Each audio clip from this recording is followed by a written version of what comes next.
queridos estudantes do 7º ano, sejam muito bem-vindos a mais uma aula. Eu sou a professora Shirley Botelho, do componente de História. Vem comigo acompanhar o tema da nossa aula. A aula de número 19 tem como objeto de conhecimento as descobertas científicas e a expansão marítima e o detalhamento, descobertas científicas, expansão marítima e comerciais europeias, fatores que contribuíram para a expansão. Vamos então à nossa aula.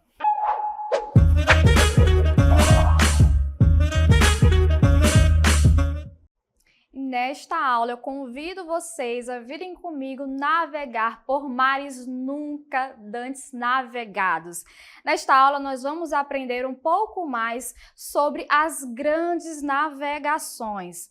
As grandes navegações ou expedições marítimas europeias referem-se a um período histórico entre os séculos XV, que vai ali até 17 e 18, durante o qual as monarquias europeias, especialmente Portugal e Espanha, em aliança com a burguesia, realizaram explorações marítimas em larga escala. Essas expedições tiveram profundos impactos no comércio global, na cultura e nas relações internacionais, marcando o início da era da colonização europeia e do intercâmbio intercontinental. Então, nós vamos ter a aliança entre as monarquias que estavam se formando e a burguesia comercial. Vamos observar quais eram os objetivos dessa aliança para conseguir chegar até as Índias. Então, o principal objetivo dessas expedições era encontrar novas rotas comerciais para as regiões produtoras de especiarias no Oriente, como a Índia e a China, contornando o controle do comércio pelo Mediterrâneo, que estava sendo monopolizado pelos comerciantes muçulmanos e também comerciantes da Península Itálica. Mas, afinal de contas, o que eram essas especiarias? As especiarias eram produtos ali da Índia, produtos da China, também produtos asiáticos que tinham alto valor comercial na Europa. Tinha ali pimenta, canela, cravo e outros produtos também que tinham valor medicinal, utilizados também para conservação de alimentos.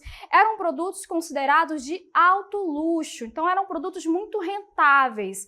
E a partir do momento que o acesso ao Mediterrâneo foi negado, ou o valor, os impostos estavam sendo muito altos, os portugueses precisavam encontrar uma rota alternativa para conseguir esses produtos diretamente na fonte. Então, outros objetivos também serão considerados, como a busca por metais preciosos, à medida em que eles vão encontrando novos territórios, bem como a busca desses novos territórios e a expansão do poder das nações europeias e também a expansão da fé cristã. Então, nós vamos observar os desafios reais e imaginários que eles enfrentaram no decorrer de todo esse processo. Quais eram esses desafios reais? Nós vamos ter o desconhecimento e os perigos do mar. Eles desconheciam as rotas marítimas, eles desconheciam as correntes marítimas, os recifes, o que tornavam essas viagens muito perigosas, porque eles não conheciam quais eram as melhores rotas. Então, muitas vezes, esses marinheiros, eles iam para rotas e não retornavam. E isso não ajudava, não contribuía para que essas viagens fossem produtivas. Além disso, as embarcações, bem como suas tecnologias náuticas, elas não eram favoráveis, elas eram precárias. Então, essas embarcações elas não suportavam fortes ondas e os equipamentos não contribuíam para a navegação. E também havia ali a escassez de recursos. Por muito tempo, eles não vão conseguir recursos para o desenvolvimento dessas navegações. Lembra que a gente comentou no início? Essas expedições elas vão acontecer por conta da aliança entre essas monarquias nacionais e a burguesia.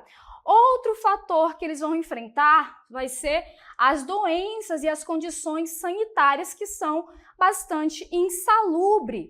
Então, essas condições que são de fato reais, esses desafios, vão fazer com que essas expedições sejam bastante difíceis. Além desses desafios reais, eles vão enfrentar desafios imaginários. Então, quais são esses desafios imaginários? Eles acreditavam em toda uma mitologia. Lembrando que, apesar de estarem na era moderna, eles acreditavam que haviam monstros marinhos. Vocês já devem ter visto aqueles filmes de piratas, né? Que eles entram no mar, encontram sereias, encontram krakens, encontram monstros. Então, eles de fato acreditavam que os mares estavam rodeados desses monstros.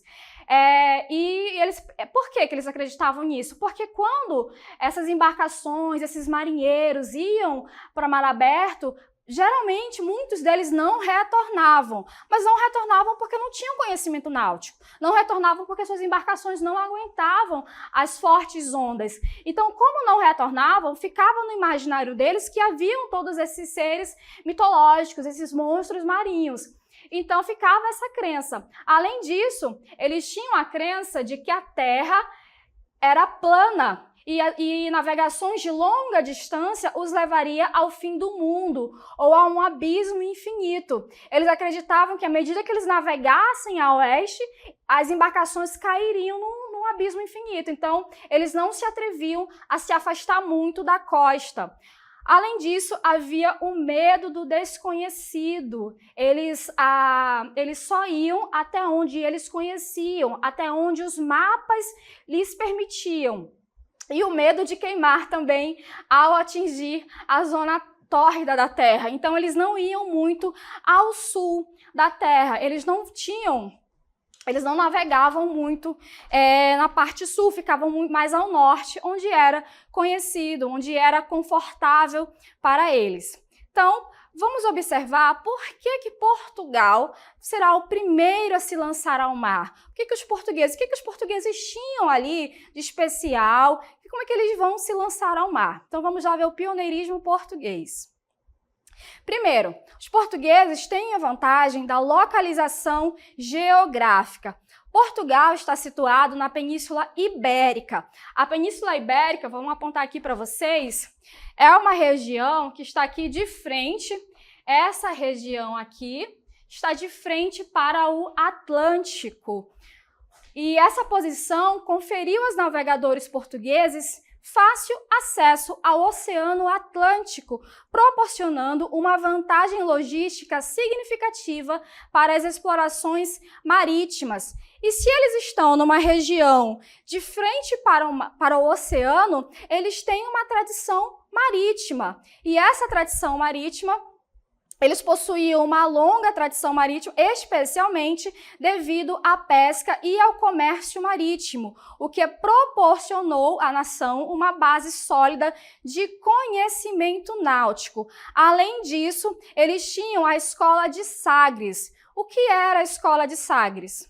A Escola de Sagres foi um centro de aprendizado e pesquisa náutica, onde se desenvolveram novas técnicas de navegação e cartografia e construção naval. Então vejam como Portugal já estava preparado tecnologicamente para isso. Além disso, a centralização política de Portugal vai ser antecipada. Com o poder centralizado, as decisões importantes poderiam ser tomadas de maneira mais ágil e eficiente, o que facilitou a obtenção de financiamento real para as expedições. Então, os portugueses eles vão dar o pontapé inicial para este processo. A burguesia, composta por mercadores e comerciantes, possuía recursos financeiros significativos. Essa classe social, a burguesia, ela estava interessada em expandir suas oportunidades comerciais e aumentar seus lucros. Então, a aliança com a monarquia permitiu que os monarcas portugueses obtivessem financiamento da burguesia para financiar as caras expedições marítimas e expandir seu domínio político e econômico. Então vejam bem como Portugal estava preparado para dar esse pontapé inicial. Então vejam, nós temos um objetivo, nós temos um financiamento, agora nós precisamos saber da tecnologia. Como estava, então, o processo tecnológico? Como é que Portugal vai se amparar tecnologicamente para fazer essa empreitada ao oceano? Vamos ver as tecnologias das navegações. As caravelas vai ser um marco muito importante, uma grande revolução para esse processo das grandes navegações. As caravelas tinham cascos mais estreitos e longos em comparação com as embarcações anteriores, o que lhes conferia maior agilidade e capacidade de navegar em águas mais profundas, além de velas triangulares, que eram as velas latinas, para manobrabilidade. Elas possibilitaram viagens longas e exploratórias, impulsionando a expansão marítima europeia. Então, essas embarcações, na verdade, que foram embarcações produzidas pelos portugueses a partir de estudos lá na Escola de Sagres, que nós comentamos anteriormente, elas são consideradas uma verdadeira revolução, que vão auxiliar muito nesse processo das grandes navegações. Vamos observar a próxima inovação tecnológica, a bússola. A bússola magnética, ela foi uma inovação fundamental. Com origens na China, a bússola foi adotada pelos europeus e se tornou essencial para a orientação durante as viagens. Ela permitia que os navegadores mantivessem uma direção constante, mesmo quando não podiam ver a costa. Então percebam que agora eles têm em mãos equipamentos que lhes permitem ter uma melhor orientação. Mas a bússola não vai ser o único equipamento de orientação. Vamos ver o próximo.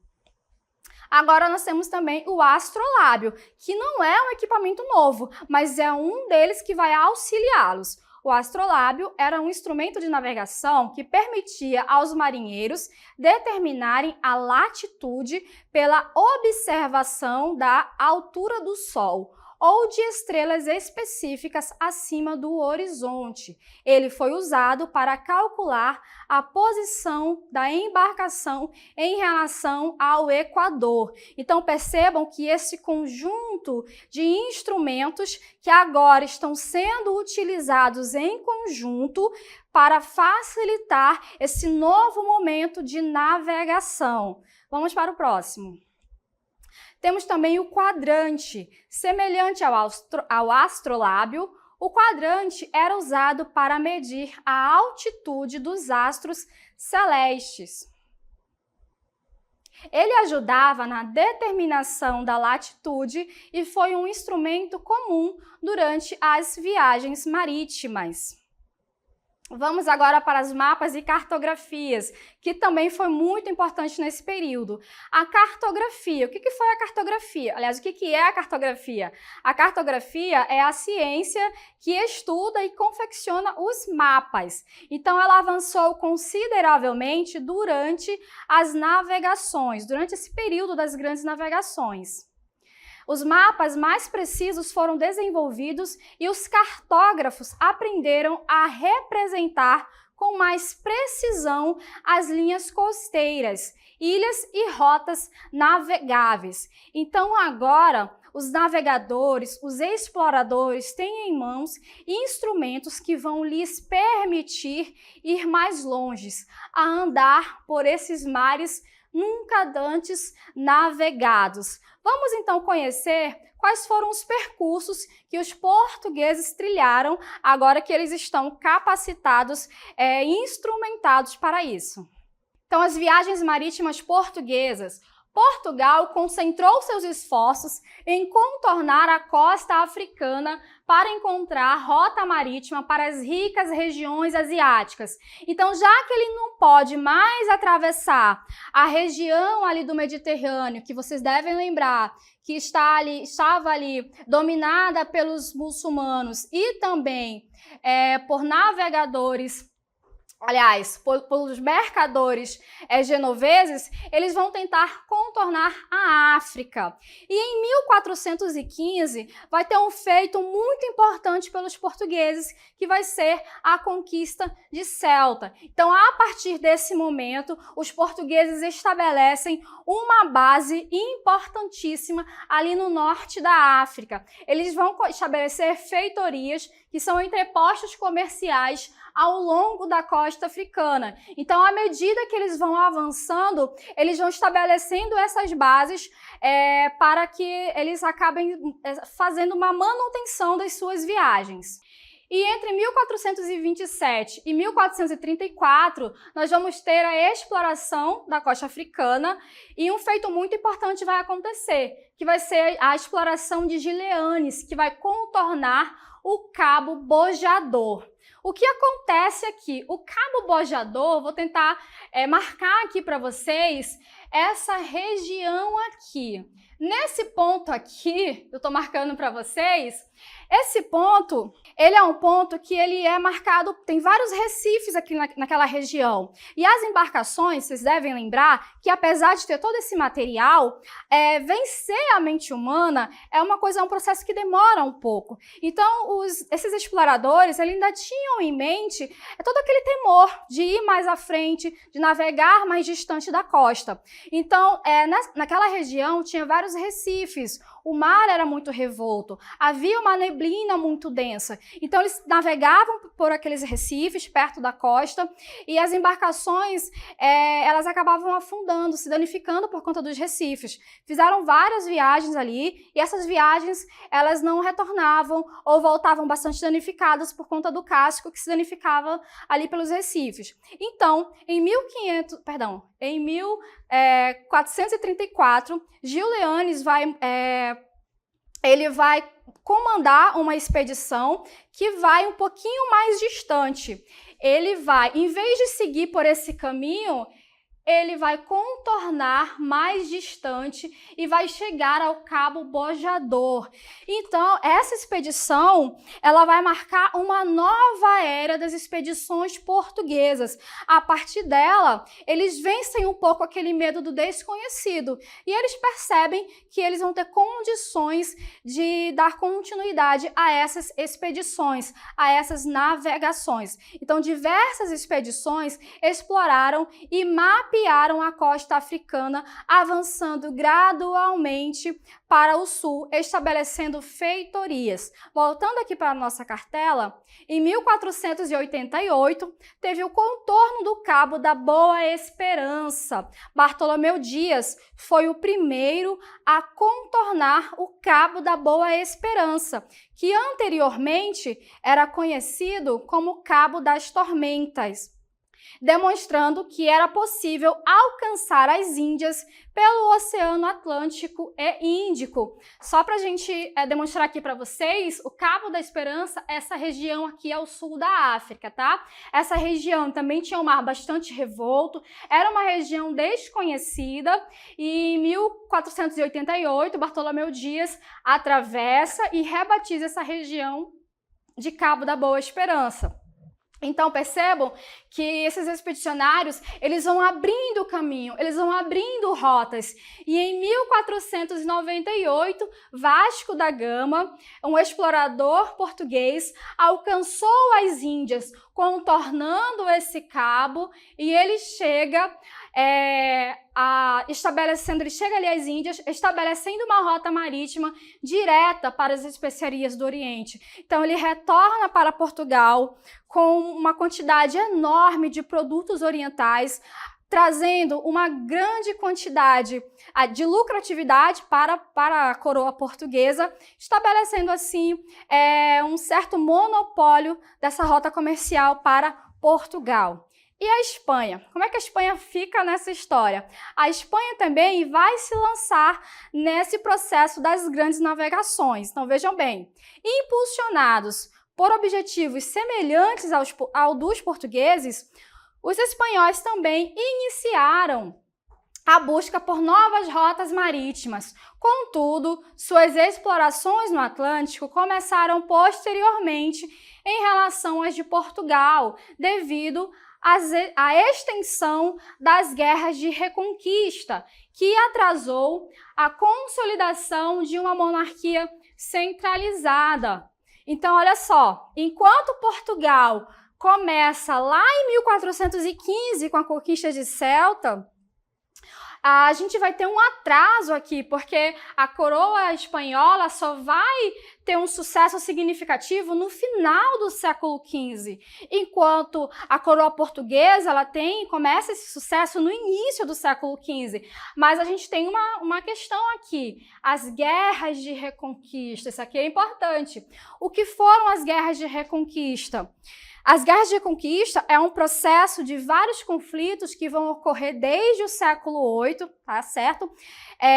A partir do século VIII, a Península Ibérica ela vai ser conquistada, invadida por mouros, que são mouros islamizados, que vão chegar ao continente ali pelo Estreito de Gibraltar, continente que vão chegar à Península Ibérica pelo Estreito de Gibraltar e dominar a região.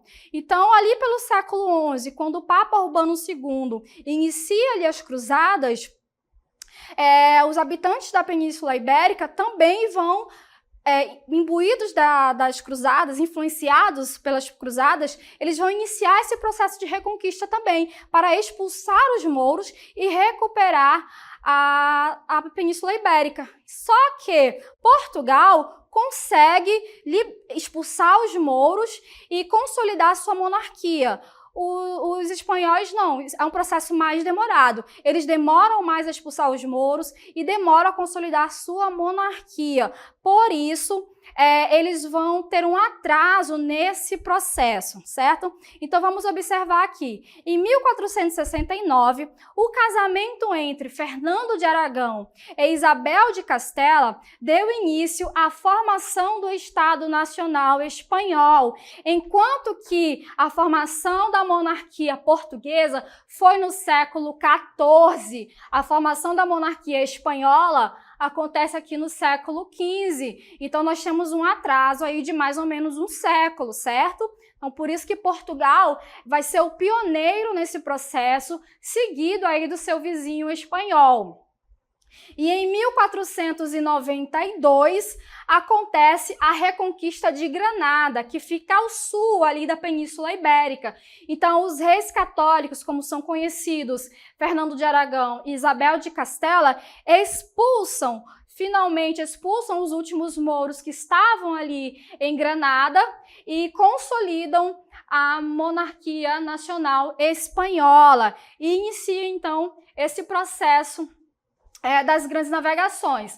Então, a coroa espanhola ela vai patrocinar a viagem do genovês Cristóvão Colombo, que iniciou seu processo expansionista. A figura de Colombo é muito importante nesse processo. Vocês já devem ter ouvido falar, os povos pré-colombianos que habitam a América, a era pré-colombiana. Sim, esse termo deve-se a este homem, Cristóvão Colombo, certo? Vamos ver por quê.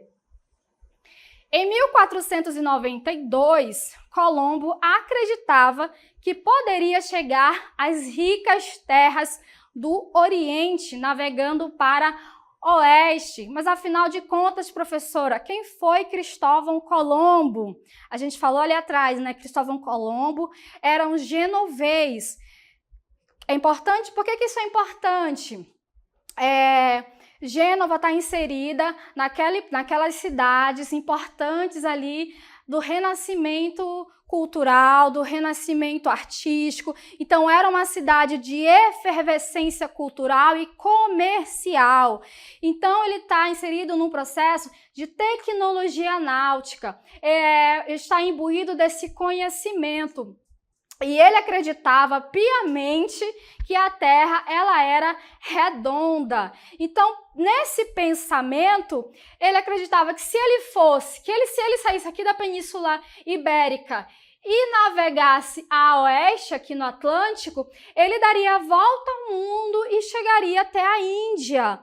No entanto, ele acabou alcançando as ilhas do Caribe, marcando o início da colonização espanhola nas Américas. Então, a chegada de Colombo à América marca o início colonizatório aqui. E em 1494, nós vamos ter o famoso Tratado de Tordesilhas, que é um acordo assinado entre Espanha e Portugal com o intuito de dividir as terras recém-descobertas ou a serem descobertas. Esse tratado determinava o seguinte: seria uma divisão que se daria a partir de um meridiano estabelecido a 370 léguas de Cabo Verde, e nessa partição, as terras descobertas a oeste da linha imaginária pertenceriam aos espanhóis, e as terras descobertas a leste pertenceriam aos portugueses, certo? E entre 1519 e 1522 ocorreu a expedição de Fernão de Magalhães, que embora fosse uma expedição espanhola, ou seja, financiada pela coroa espanhola, Magalhães ele era um português. A coroa portuguesa não quis financiar essa expedição, mas a espanhola tinha muito interesse nela.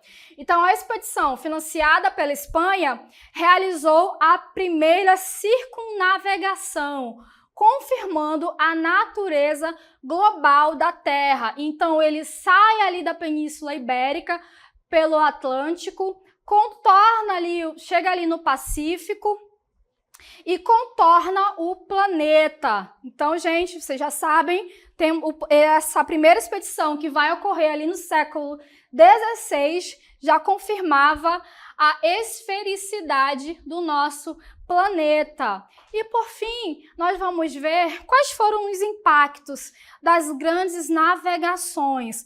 Vai haver um intercâmbio cultural, vai haver uma troca de culturas, na verdade a gente vai ver um choque cultural, né?